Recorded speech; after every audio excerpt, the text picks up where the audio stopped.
সময় আর নষ্ট করো না, মেয়েটাকে দাও। ওই দরিদ্রতায় পড়ে থেকে এই কম বয়সী মেয়েটার কি বা হবে বলো? আমার বাড়িতে সে রানীর মতো থাকবে।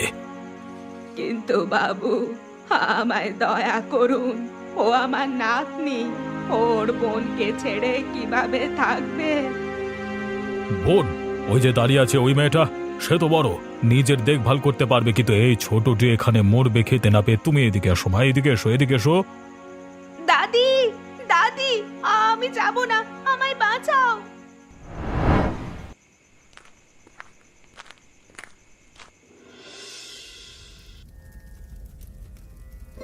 লক্ষ্মী মা, এত ভোরে উঠলে কেন মা? আর একটু ঘুমালে না কেন? তুমি ঘুমাও দাদিমা, আজ নদীর ধারে সেই জমিদার বাড়ির ধান খেতে কাজ পেয়েছি একটা। সকাল সকাল গেলে হয়তো দুপুরের জন্য এক মুঠো ভাত খেতে দেবে। ওই বাড়ির কথা শুনি যে মা, শুনেছি সেই কর্তা মানুষটি নাকি খুব কঠিন। তুই সেখানে যাস না মা। কঠিন বাস্তব তো সারা জীবনে সহ্য করছি দাদিমা। তোমার ওষুধের পয়সা জোগাড় করতে হবে তো। তোমার জ্বর তো একটু কমেছে, আমার ফিরতে সন্ধ্যা হবে। বাইরে থেকে দরজা বন্ধ করে যাব কিন্তু। সাবধানে থাকিস বাছা, এই বর্ষায় নদীর পথ খুব বিপজ্জনক কিন্তু। চিন্তা করো না, আমি যাই।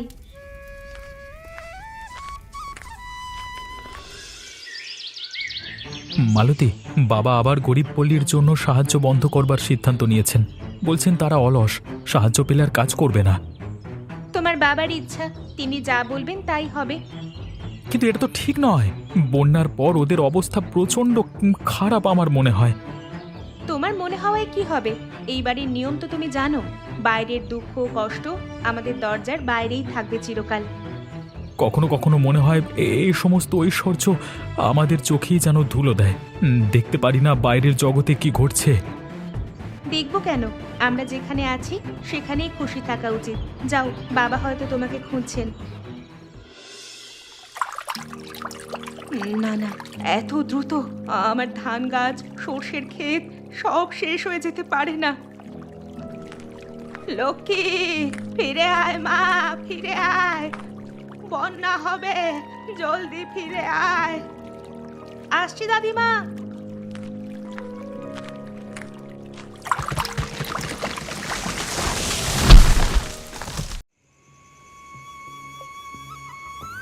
লক্ষ্মী, শুনছো? সব গেছে গোপালদা, শুকনো কাঠ, ধানের বীজ, দাদিমার ওষুধ, বোনের সেই পুতুলটাও সব ভেসে গেছে। দাদিমার কি হলো? উঁচু বিছানা করে দিয়েছি, শুয়ে আছেন। ভয়ে আর ঠান্ডায় জ্বর জ্বর করছে, কিন্তু আর ওষুধ তো নেই। আমাদের বাড়িটা উঁচু ছিল একটু, তাই কিছু বেঁচেছে।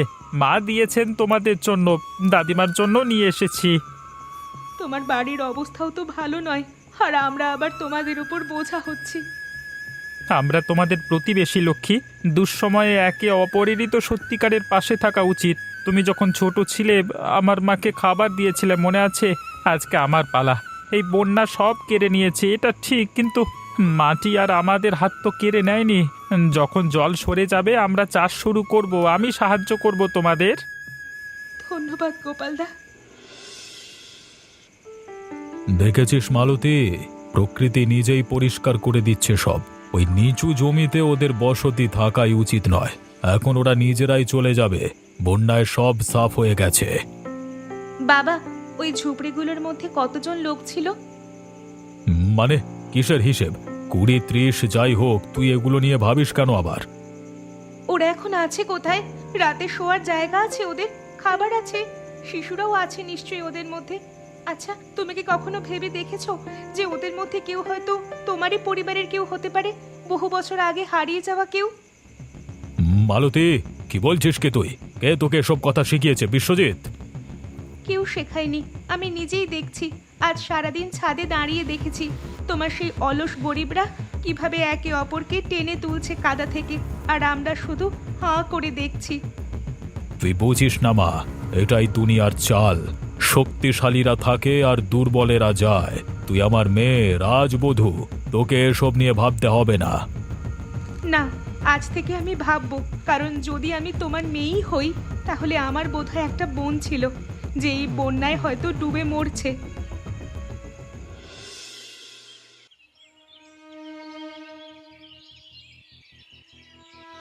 বাবা, গতকাল মালতীর কথা শুনে আমি নিজেও ভেবেছি। তারপর বন্যার পর গরিব পল্লীর লোকেদের জন্য অন্তত কিছু শুকনো খাবার আর বস্ত্র বিতরণ করাই যেতে পারে। আমাদের গোলায় তো অতিরিক্ত ধান রয়েছে। বিতরণ আবার? বিশ্বজিৎ, তুমি এখনো শিক্ষা পাওনি? একবার সাহায্য করলে তারা ভিখিরিতে পরিণত হবে। মনে রাখবে, দয়ার চেয়ে ভয় বেশি কার্যকর। কিন্তু এবার পরিস্থিতি ভিন্ন। ঘরবাড়ি হারিয়েছে মানুষ, শীতের রাতে তারা থাকবে কিভাবে? শীতের রাতে তারা নিজেদের ব্যবস্থা করবে। তারা যদি সত্যি পরিশ্রমী হতো তাহলে নদীর এত কাছে ঝুপড়ি বাঁধত না। তাদের নিজেদের বুদ্ধির অভাবের মূল্য দিতে হবে তাদেরকেই। আর শুনেছি তুমি আমাদের কাছারি থেকে একজন দরিদ্র কৃষককে বীজ ধার দিতে বলেছ। সে অনুরোধ আমি বাতিল করেছি। গোপাল প্রসাদ, সে তো খুবই সংগ্রামী আর পরিশ্রমী একজন কৃষক। তার জমি তো তার জমি আমাদের সীমানার পাশেই। সে যদি এবার ভালো ফসল তুলতে পারে তাহলে চাষিরা বেশি দাম চাইবে। না, সে যেন অন্যত্র থেকে ধার নেয়, আমাদের এখানে নয়। আর তুমিও যাও এবং মালতীকে বলো যেন সে এসব বিষয়ে মাথা না ঘামায়। তার কাজ হলো ঘর সামলানো, গরিবদের কথা ভাবা নয়।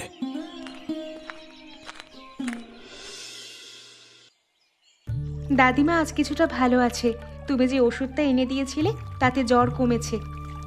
ভালো খবর। তবে নতুন ঘর তোলবার আগে তোমাদের কিন্তু আমাদের বাড়িতেই থাকতে হবে। মা জোর করছেন বারবার। আমরা ইতিমধ্যেই অনেক বোঝা হয়ে গেছে তোমাদের জন্য গোপালদা। বারবার বলেছি, বোঝা নয় লক্ষ্মী। বিপদে একে অপরের পাশে থাকাটাই তো আসল জীবন। তুমি কেন এত করো, কেন এত করো গোপালদা আমাদের জন্য? অন্য সবাই তো দূরে সরে যায় আমাদের কষ্ট দেখে।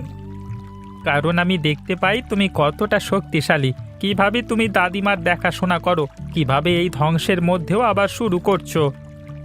অন্য কোনো উপায় তো নেই। আছে আছে, একসাথে থাকবার একটা উপায় আছে। এই বাঁশগুলো দিয়ে আমরা শক্ত করে আমাদের ঘর বানাবো। আমার জমিতে আমরা একসাথে চাষ করব। আমার শক্তি আর তোমার ইচ্ছায় আমরা সব পারবো। তুমি সত্যি বলছো? চলো চলো, আজই ভিত্তি পাথরটা স্থাপন করে ফেলি। আগামী বর্ষার আগেই ঘরটা তুলব।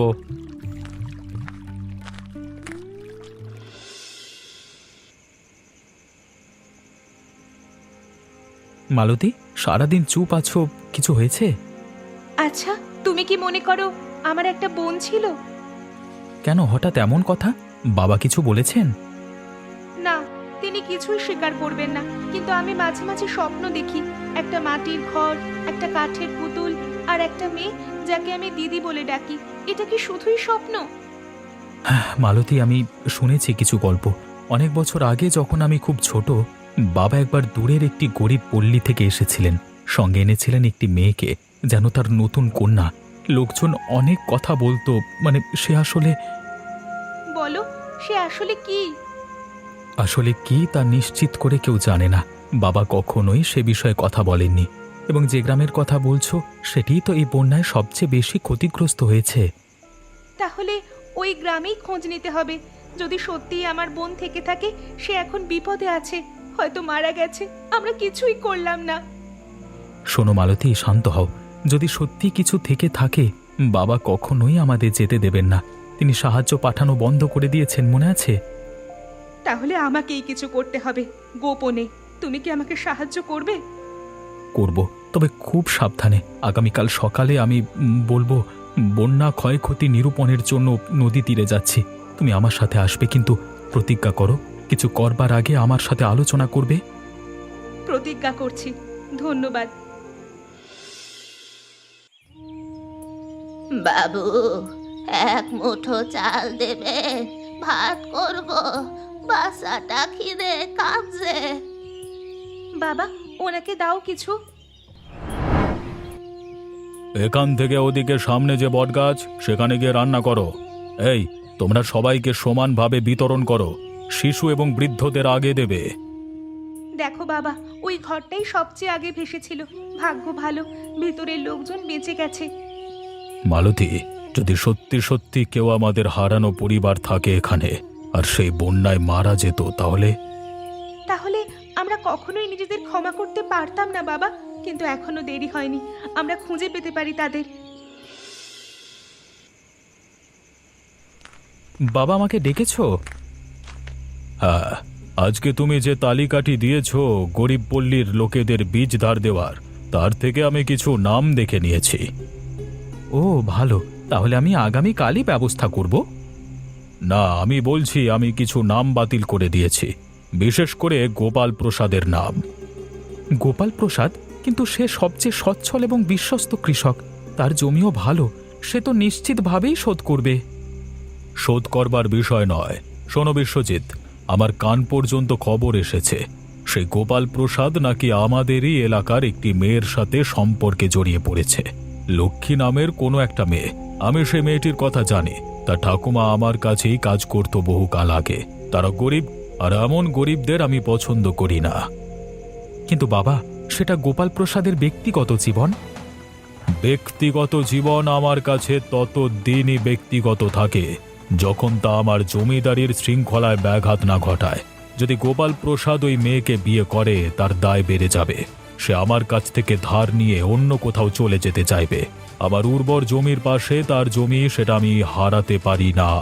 শোনো, তুমি গোপাল প্রসাদকে বলবে, সে যদি ওই সম্পর্ক চালিয়ে যায় তবে সে এ এলাকায় এক মুঠো বীজও পাবে না। বীজ নয়, কাজ নয়, কিচ্ছু নয়, বুঝেছ? কিন্তু এটা ন্যায়সঙ্গত নয় বাবা। ন্যায় ন্যায় আমি নির্ধারণ করি। যাও, আমার বার্তা পৌঁছে দাও।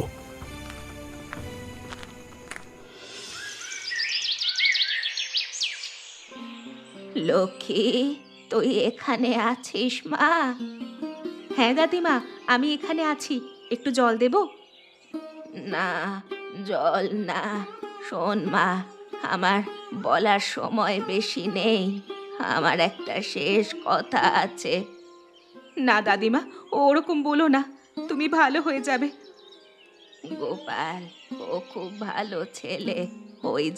ওই যে সেদিন বন্যার পর ও যখন তোকে কাদা থেকে তুলে এনেছিল, আমি সব দেখছিলাম। শোন, তুই ওর সাথে সুখে থাকবি। আমাকে কথা দে, তুই আমার এই শেষ কথাটা রাখবি। কথা দিলাম দাদিমা, কথা দিলাম। ভালো। আর একটা কথা, মালতীর কথা। অনেক রাতে আমি স্বপ্ন দেখি সেই ছোট্ট হাতটা সে বাড়িয়ে দিচ্ছে আর আমাকে দাদিমা বলে ডাকছে, কিন্তু আমি ধরতে পারি না, দূরে চলে যায়। সে ফিরে আসবে, আমি বিশ্বাস করি দাদিমা।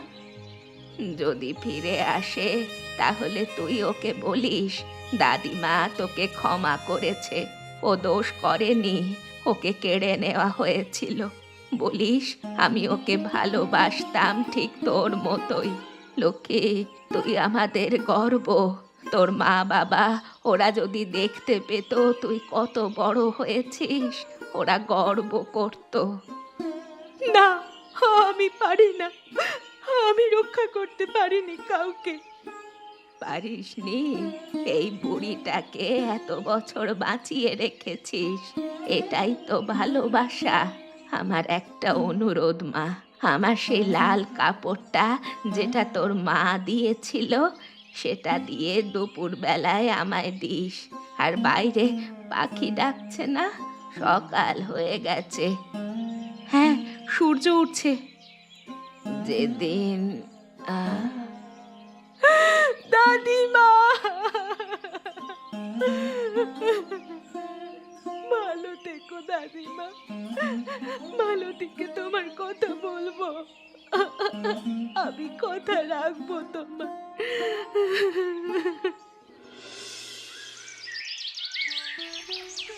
ওই গাছটা মনে আছে? আমরা এই নিচে খেলতাম। তুমি এখানে কেন? পথভ্রষ্ট হয়ে এসেছো নাকি? পথভ্রষ্ট হয়েছিলাম বহু বছর আগে, আজ হয়তো খুঁজে পেতে এসেছি। কি খুঁজতে?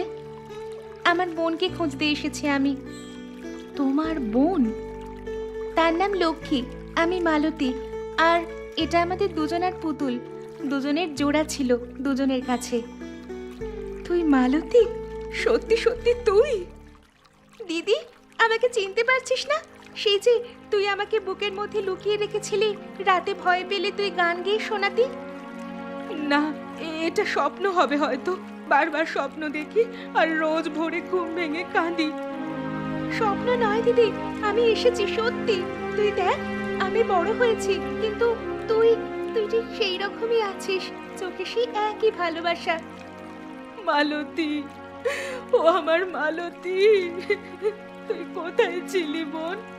আমি তোকে খুঁজে বেরিয়েছি গ্রামে গ্রামে। সবাই বলতো তুই মরে গেছিস। আমাকে নিয়ে গিয়েছিল হরিশঙ্কর, বলেছিল আমি তার মেয়ে। আমি সব ভুলে গিয়েছিলাম, কেবল অস্পষ্ট স্বপ্নের মতো সব মনে হতো। কিন্তু বন্যার পর মনে পড়তে শুরু করে ওই ঝুপড়ি, নদী আর তোর মুখ। দাদিমা তোকে ক্ষমা করেছে, তার শেষ কথা তোকেই বলে গেছেন। দাদিমা? তিনি চলে গেছেন আজ সকালে, কিন্তু তিনি শান্তিতে গেছেন। তোর কথা শুনে হাসছিলেন। আমি আসতে পারিনি, আমি জানতাম না। এখন এসেছিস তো, এটাই শান্তি। তুই আমার সাথে চল, আমাদের এই নতুন ঘরে চল। দাদিমার শেষ ইচ্ছা আমরা যেন একসাথে থাকি। নতুন ঘর? হ্যাঁ, আমার হবু বরের সাথে আমরা গড়ছি। তুই দেখবি এবার কেউ আমাদের আলাদা করতে পারবে না। কিন্তু বাবা, তিনি তোকে ছেড়ে দিয়েছেন এখানে আসতে না? আয়, আমি তোকে সব জায়গা দেখাই, আমাদের জমি, আমাদের ভবিষ্যৎ। দিদি, একটা কথা বলবো? তুই জানিস আমি ধনীর মেয়ে হয়ে কি পেয়েছি? সোনা, রূপা।